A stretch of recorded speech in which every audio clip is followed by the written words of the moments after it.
it's a little challenging, you guys. And it's not that I can't relate to a teenager, because I can. I can relate to almost any age. You know, I got people that brought kids here tonight.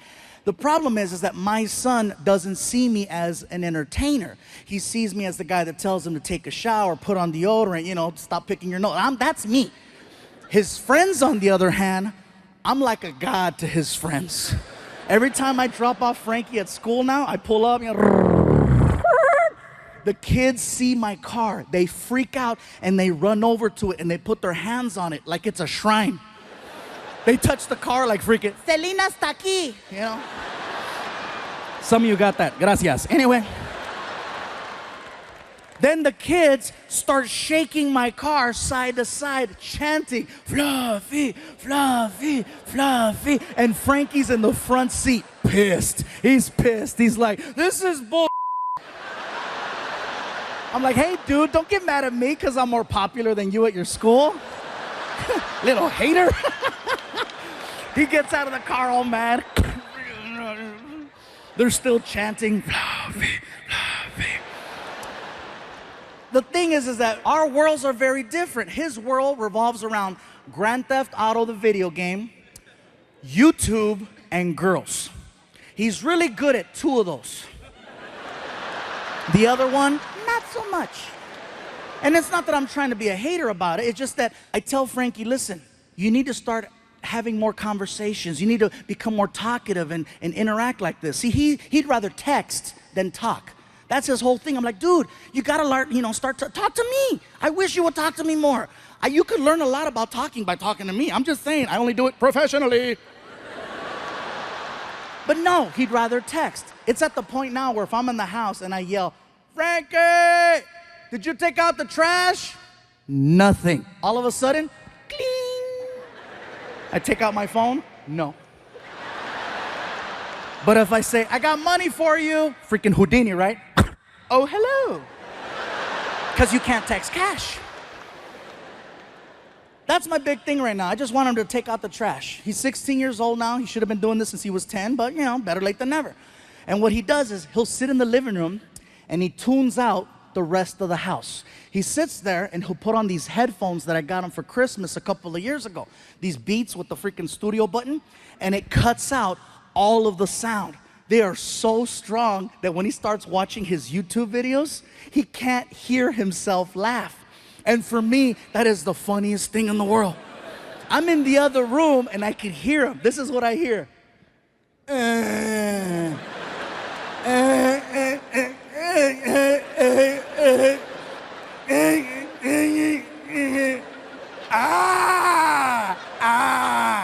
I'm in the other room like, who brought the Germans? And so I walk out into the living room and I see Frankie and he's laughing at his phone and I gotta flag him down. I go, hey. And he'll take him off. What's up, Dad? I go, Frankie, can you do me a favor? Can you please take out the trash? Okay. And then he puts them back on. What? Now? I go, yes. Now? When you ask me for a ride, it's because you need a ride when you ask for it, right? Not later. Then he says, where are we going? Just take out the trash. And then he does it. He takes out the trash, but he acts like he's doing me the biggest favor in the world. And he stares me down and he doesn't break eye contact. He's like,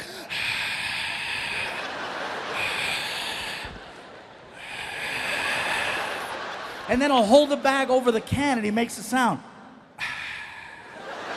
I'm like, dude, so much drama. It's crazy. I'd like to have normal conversations with him, but usually I got to take it that far for us to interact. You know, I look forward to conversations. Even if it's something small and minute, at least it gives me a chance to trigger another conversation with him. I look forward to a few things. I look forward to December, because in December, Frankie becomes very chatty. Otherwise, he's one-word kid. Parents, you know what I'm talking about. Kids, one-word kid. And you try to talk to him. Hey, how's your day? Good. You have any homework? Yeah. You gonna do it? Maybe. You hungry? Mm-hmm. What do you want? Food. Ah! Usually that's what I get. But December rolls around, and guess what December is? December is when he becomes very chatty because he has an agenda. All of a sudden, he goes from one word kid to very like, hey, how's your week, Dad? You doing good? Yeah, how are the shows going? You doing all right? Do you need anything? You need anything? I'm like, I needed this in July, just saying. And I know it's fake, but at least, once again, it allows me to put my real conversation on top of his fake one. And if that's what it takes, then that's what it. So during 2020, my dogs and I, the most normal thing we could do was just take a drive. Okay, drives, you could just get in the car. Nothing was open, but you could take a drive. And so we get in the car, and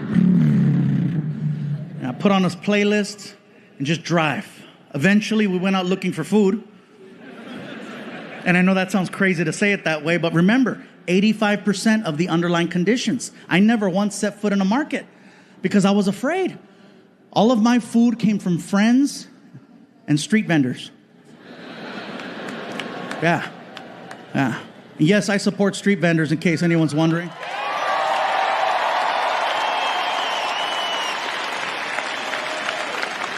Because no matter what, they're working their asses off, again, trying to make a better life for themselves and for their families.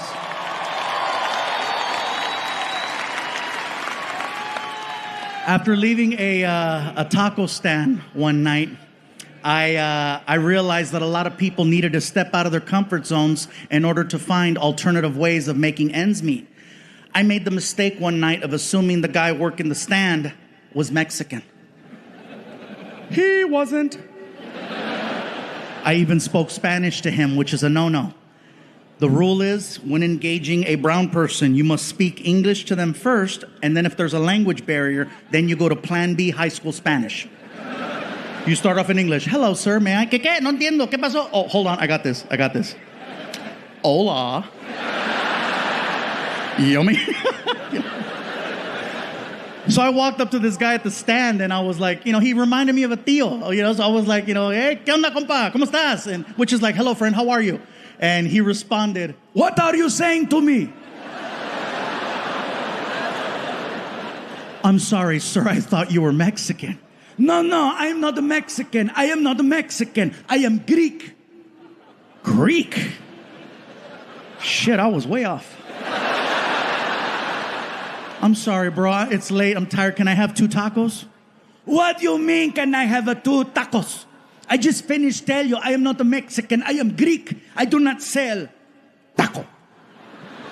I sell gyro. Gyro? And then I remember seeing writing on the front of the cart, and I just thought it was like the guy's name or something, right? I was like, it spells it out. G-Y-R-O. Gyro. He got all pissy. It is not a gyro, it is gyro. That shit says gyro.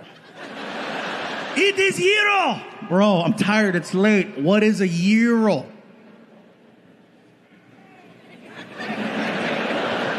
It's like a taco. Give me 2. The first time I came here, I got a chance to meet some people, and they says, you know what, Gabriel, have you ever been here? Have you ever been to Chicago?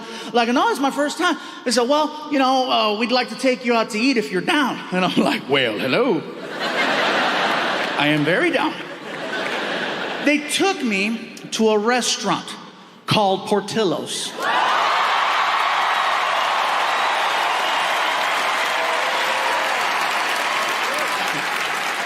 You heard of it?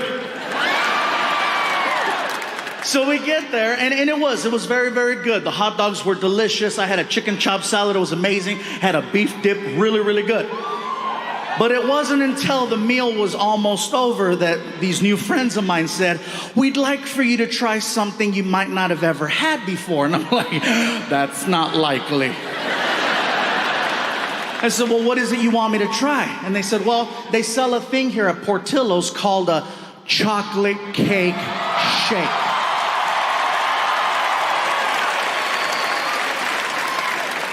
I said, you had me at chocolate. They said, well, you got to go up to the special window and you got to order it from the lady. So I'm like, okay, cool. So I get up and I walk over to the lady, and she's like, can I help you? I say, yes, my friends are telling me that I need to try this thing called a chocolate cake shake. Okay, what size would you like? How good is it? You want a large. can I please have a large chocolate cake shake? No problem. There I pay. And she turns around. She turns around and she walks over to this little refrigerator that's on the counter. And she opens it up and she pulls out a piece of chocolate cake. And I'm thinking to myself, she must misunderstood what I said. I didn't ask for a piece of chocolate cake. I asked for a chocolate cake shake. She must have heard what I was thinking because she's walking by and she's like, it's gonna happen.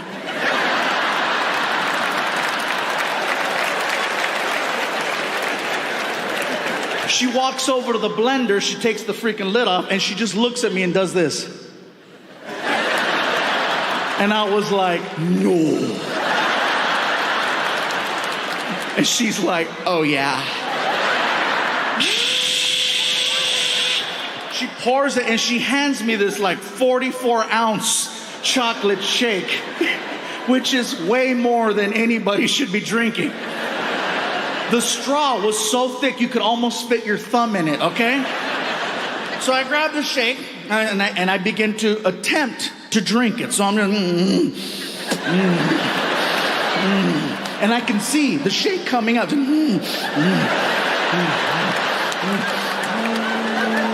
And it hit, and then all of a sudden, woo! Oh, and by the way, thank you to whoever brought the chocolate cakes in the back. I got them right before the show. Thank you very much. Very cool. Mm-hmm. Somebody brought Chico's tacos too. I thought that was great.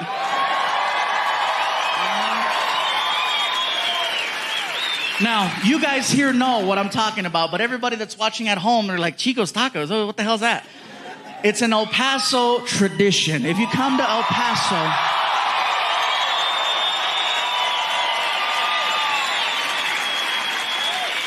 just know that that's right here. That's the tradition in El Paso. I ran into people in other places like Chicago and New York. I'm like, where are you from? El Paso. And I say, Chico's tacos. And they're like, oh.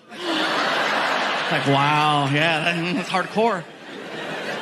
It is the craziest food I've ever tried, you guys. Craziest ever.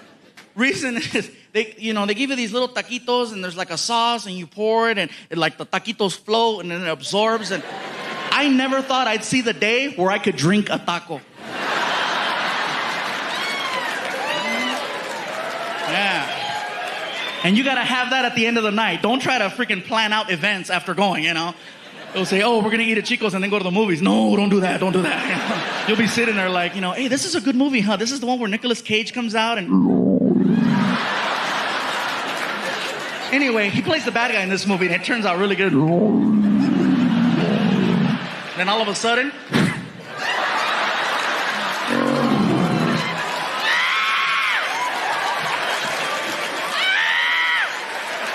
You're running by people.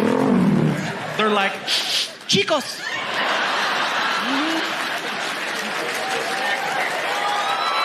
El Paso tradition.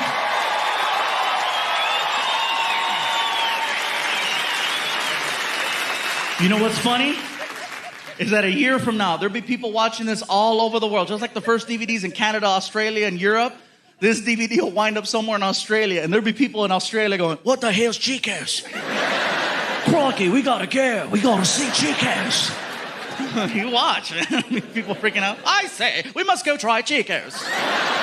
It sounds splendid. Yes, it does.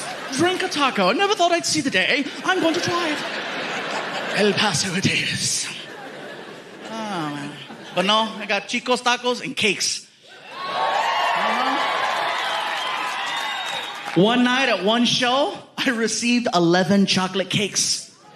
And it was local, so I took them home. And that is an argument that nobody in this building has ever had at 3 o'clock in the morning. Because you don't just walk into the house with 11 cakes. You make some noise, And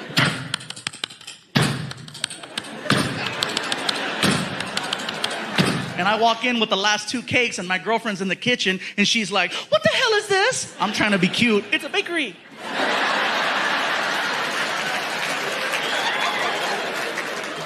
Where did you get all this cake? I said, baby, the people at the show brought it. Are you going to eat all of it? Eventually. I'm not going to do it in one hit, freaking 2 hours later. Clear.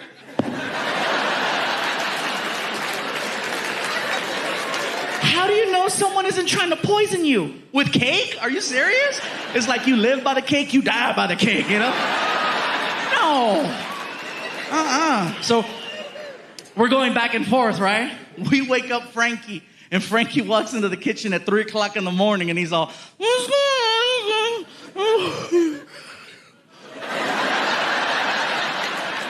where did all the cake come from? the people at the show brought it. Tell him I said thank you. I'll tell him you said thank you, Frankie. So then, she walks me into the doctor's office. I sit down, doctor walks in, and we spoke for an hour. In a nutshell, what he says is that he wants to take my stomach, which in his opinion is the size of an NFL football, and he wants to cut it and make it the size of a hard-boiled egg. Therefore, you only eat this much and you lose weight with time. Problem with gastric bypass is that if you don't stick to their program religiously, not only will you not lose weight, you will gain weight, and you'll have a series of complications. And then he asked, do you travel a lot? I'm like, I'm on the road 46 weeks out of the year. He goes, this is not gonna work for you. I'm like, I agree, I like 2 eggs. I said, well, what should I do? He goes, I don't know, but this isn't gonna work. So I left the office. I was bummed out, you guys. I get in my car. I was so depressed because I'm like, someone told me I got 2 years to live. Surgery's my last hope. And so I started crying. I was sad. I was in the car. I'm crying. I'm like, what the hell am I gonna do? And the only thing that could cheer me up was a drive-through. And I know that sounds crazy. Some of you are like, isn't that what got you in that position to begin with? Yes, but it's the only thing that made sense. There's a reason why it's called comfort food. Think about that. Anytime you see someone eating a burger, they never look sad. They always look happy. You might look sad walking in, you might look sad walking out, but when the actual event of eating a burger is happening, life couldn't be better. That's right. My girl told me that I make sounds when I eat burgers. I didn't know. Apparently I do. I'm eating a burger and I'm like,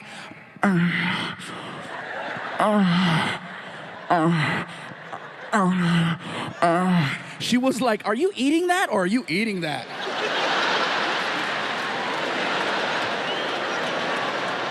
Think about it. Who's sad when they're eating fast food? I'll tell you who's sad. The person eating a salad watching someone eat fast food. That's who's sad.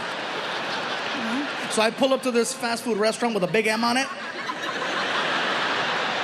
And the guy in the speaker's like, may I help you? And I'm crying. I'm like, you have no idea.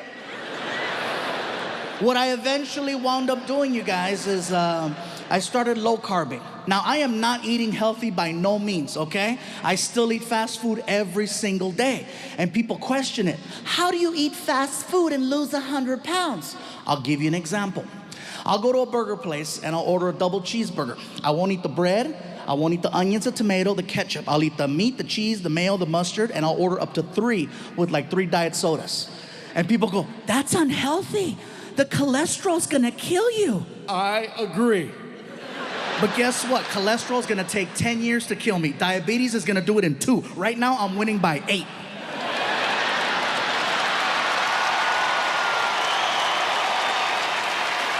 Hell yeah, that's called fluffy math, bro. There's a lot of people mad in here right now. Fluffy found a loophole, yes. So I started low carbing, I started doing yoga, and I know that sounds like a joke right there. Yeah, some of you are like, he means yogurt. No, yoga. Freaking DDP helped me, and then I started lifting weights, and it's kind of hard for me, you guys, because now I have people at my shows telling me, we're noticing there's a little difference. You're a little less fluffy. What's gonna happen if you keep losing weight? What are we gonna call you? What are we gonna call you? I lift weights, call me Buffy, I don't care. The point is that I'm not trying to lose weight for vanity's sake. I'm very secure. The point is that I'm trying to lose weight so I can be around for my family, so I can be around for my friends, and so I can be around for you. You guys even have taco trucks. Now, for anyone wondering about taco trucks, let me just let you know right now. That is real good Mexican food. I don't want you being concerned, like, no, there's wheels under that restaurant. Well, sometimes we don't have a permit, okay? So, but it doesn't mean the food is not good.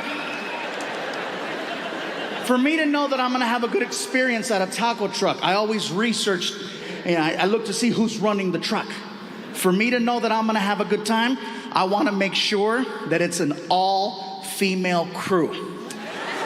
Not to sound sexist, it's just that when it's all women running the truck, they make me feel good about myself.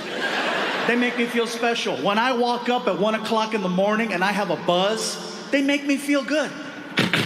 Hello? They come to the window. Hola, mi gordito, ¿cómo estás? ¿Cómo está ese gordito, chulito, ese gordito? ¡Qué bonito! A ver, ojitos. I feel like a kid. I'm like, can I have a taco? Whatever you want me to get, I'll get it for you. Now see, when it's an all-Mexican male crew running the truck, it's late, they're tired, they're bitter. Customer service isn't our strongest point at 1 o'clock in the morning. And then you gotta deal with a drunk knucklehead like me. Hello? And they come to the window. ¿Qué chingados quieres, pinche gordo? What you want? What you want? Hey, what's up, bro? Can I have a taco? Okay, what else? That's it.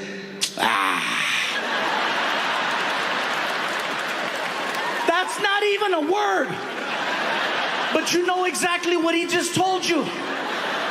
For some reason, Mexican people and only Mexican people have this sound that comes out of us that can just discredit anything you put in front of it.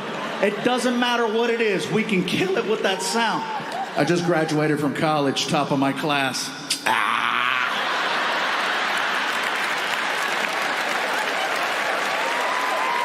Well, fine, I'll work at Burger King. Papi, this is my fiance. He loves me. Fine, I'll be a whore.